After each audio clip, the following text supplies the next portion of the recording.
Wyatt and Gary were a little unpopular. So they decided to do a little something about it. You've seen 3 of the worst movies of the year. Some according to me and some according to Roger. And this is the special edition of At the Movies dedicated to lousy movies. So bad, we can't let them go without just one more kick. A man would have to be some kind of fool to think we're all alone in this universe. Gene starts with a new horror movie named Fright Night. Charlie Brewster is about to discover there are some very good reasons to be afraid of the dark. They did kill a girl over there. It's horrifying. It's unspeakably evil. And now it knows that you know. Fright Night represents the return of the vampire film in modern clothes. As one of the characters asked during the film, aren't you tired of seeing only axe murderers wearing ski masks chop up young women in the movies these days?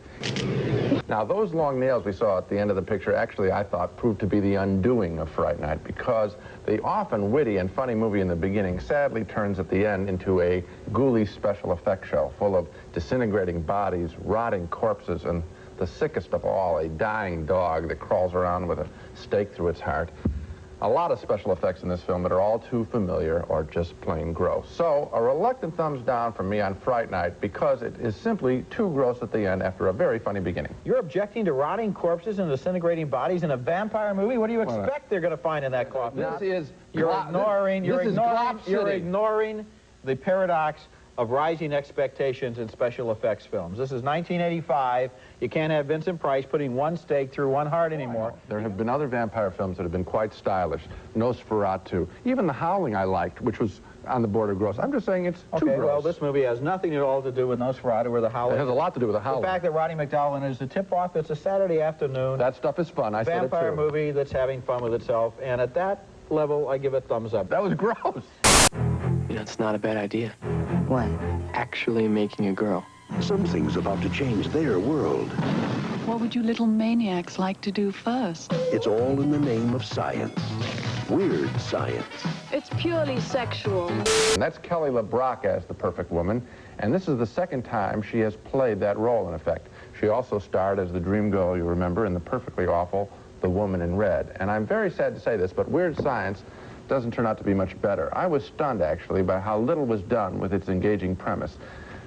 How little was done that was either imaginative or funny or surprising. The film winds up insulting women and our intelligence with an awful lot of foul-mouthed toilet humor. One of the few modestly amusing scenes occurs when that perfect woman takes one of the boys to a swinging party and has to ask his parents for permission. Yeah, well, I think it's time to go. You ready? Where do you think you're going? To a movie? Movie party is what it is, folks. We're going to a movie party.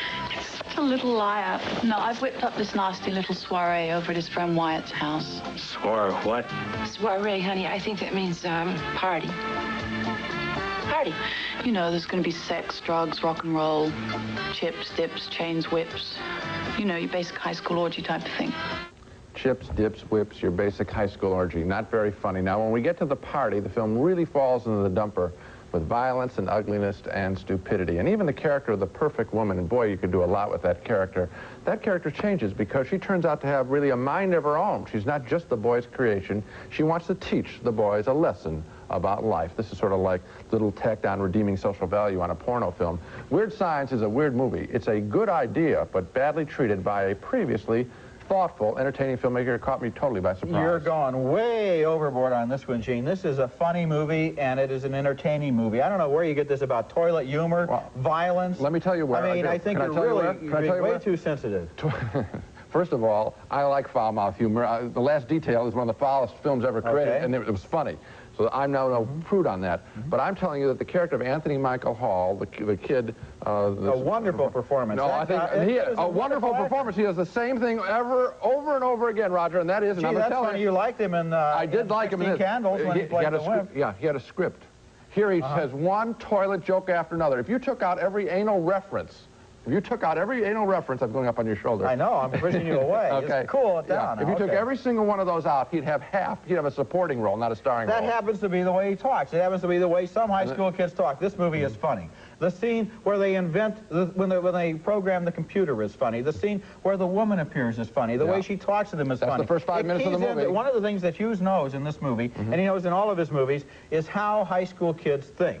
And of course, you said it was sexist. I guess it is sexist. Some high school kids are sexist. They have this woman. What do they do with her? I think it was fabulous that she turned out to have a mind of her own and that she tries to help them grow up instead of simply being a Playboy centerfold. No, I think it would have been... That's very interesting. I think it would have been more fun, frankly, if it had gotten out of control with and they had learned the lesson on their own without her turning the character. But Roger, this script is full of it goes to toilet humor. You're sounding like the Parents Committee. No, I'm not like the Parents Committee. I like the Howling when it came to vampire films, and I like all kinds of crazy teenage films.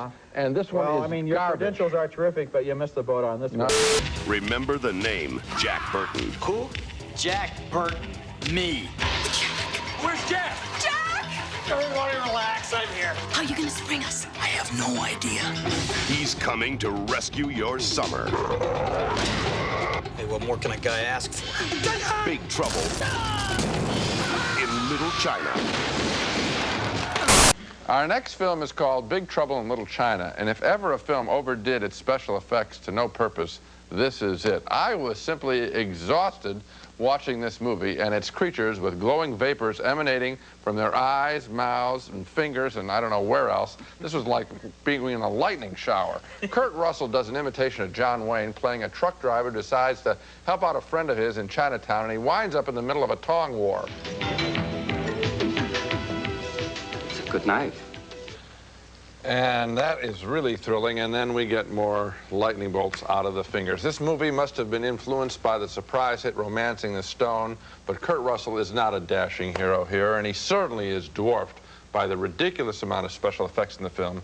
This movie made me very sad because I think, to a large degree, special effects are still replacing relationships and dialogue in so many American movies. That's what I missed. I was looking at the special effects and appreciating them to an extent. The movie was directed by John Carpenter, the same man who made The Thing and Escape from New York, which were also very top-heavy with special effects. Yes. And yet, eventually, I said, where's the story? Yes. Why am I supposed to care about these characters? And I didn't have any answer to that. It was just one special effect after another. Right at the beginning, I thought, hey, it might be clever. At last, a high-tech, high-budget spoof of Kung Fu. But by the end of the movie... It was not a spoof. It wasn't. By the end of the movie, I was just saying, you know, what am I going to have to sit through next? It was too much. It was just too much on the screen for one movie. Somebody got carried away with themselves. Jack? Jack! You make one move. Somebody, I don't care who, tell me what is going on. Yes, he's back from a long, hard year. Aroma, the educated skunk, helping to recap the year's worst movies, the stinkers of the year. Well, my worst movies of the year. We split on Fright Night, Roger enjoying it more than I did. I thought it ran out of laughing gas at the end and got too gross. Roger disagrees. We split again quite wildly on Weird Science about kids creating a beautiful woman. I thought the film was insulting and gross. Roger thought it was funny all the way. 2 thumbs down for Big Trouble in Little China, which has a lot of special effects, too many special effects, and never engages us in the plot. Hey, what more can a guy ask for?